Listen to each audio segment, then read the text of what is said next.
Precipitation or not. I think that's the big question at this point. We know it's going to get super cold. Y'all had already starting to cool down a little bit.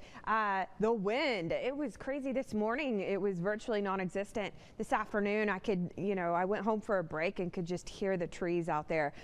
Wind isn't going anywhere. We're just going to have a shift out of the north late tonight, early tomorrow morning. We're going to wake up to winds probably at 20-25 miles an hour, but already been gusting that way. Right now sustained at 16 out of the south. 62 degrees, so we did hop up into the 60s. This is the last day we're going to do that for quite some time.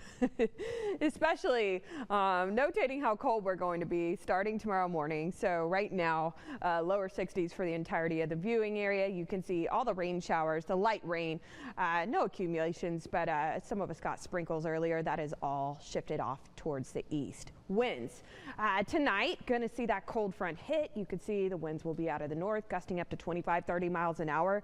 You guys, the winds aren't going anywhere. They'll be around Sunday into Monday as well. So notating that and the fact that these are our overnight lows tonight, you could just subtract 10 or 15 off of these numbers, and that's what it will. Good afternoon. It is 5:12, cloudy.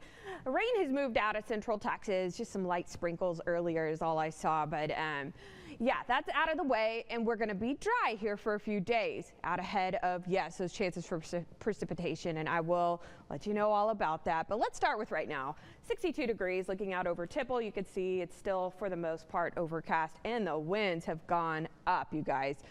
We've been seeing some gusts above 20 miles an hour. I know that because I saw it here in Bell County. Now, we still have a southerly flow, but that will change late tonight. You can see those light showers we saw earlier on, especially midday, have now cleared out of the viewing area.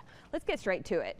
Tonight, in the overnight hours while we're all asleep, a little cold front's going to sweep. I don't mean to call it little, it's big. A big cold front is going to sweep through. Winds will come out of the north and be a story for several days.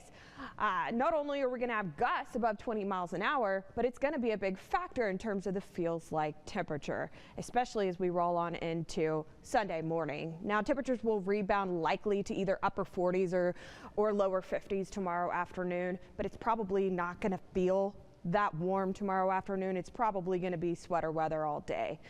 And then we plummet, essentially. We bottom out in the 20s, wake up Sunday morning. We are probably going to be feeling like teens. Winds are still going to be up at that point and still out of the north. But no precipitation over the weekend. So that chance does not begin on Saturday or Sunday. It begins later on Monday in the PM hours. For the most part, we have honed in on the timing for the precipitation. You could see Sunday afternoon still going to be very, very chilly out there. We roll into Monday for the holiday. Kids are out of school. A lot of folks don't have work. For the most part, Monday morning, we likely wake up dry. But the later that we get on Monday afternoon, Monday evening is likely when we start to see precipitation on radar. At this point, this particular model is pulling in potentially some light snowfall late Monday night into early Tuesday morning, especially in the overnight hours. Going to peak right around when folks are waking up. As you can see, definitely still favoring our southern counties into the Brazos Valley. And then moving out by basically Tuesday at lunch. And actually at this point, all the models are agreeing that late Tuesday, this precipitation is done. So the window is primarily going to be Monday in the PM hours to Tuesday in the AM hours. This is interesting and new since earlier my last update was at noon, and it has changed since then, which is a good thing to notate that at this point, we're still a few days out, 3 or 4 days out. This is going to change again, you guys. Likely by tomorrow morning, this map looks a little bit different. That's why you want to stick with this forecast as we hone in closer to Monday in the PM hours. You can see potentially now we see a mix of things. This could be freezing rain and or sleet. It could also be snow at that point.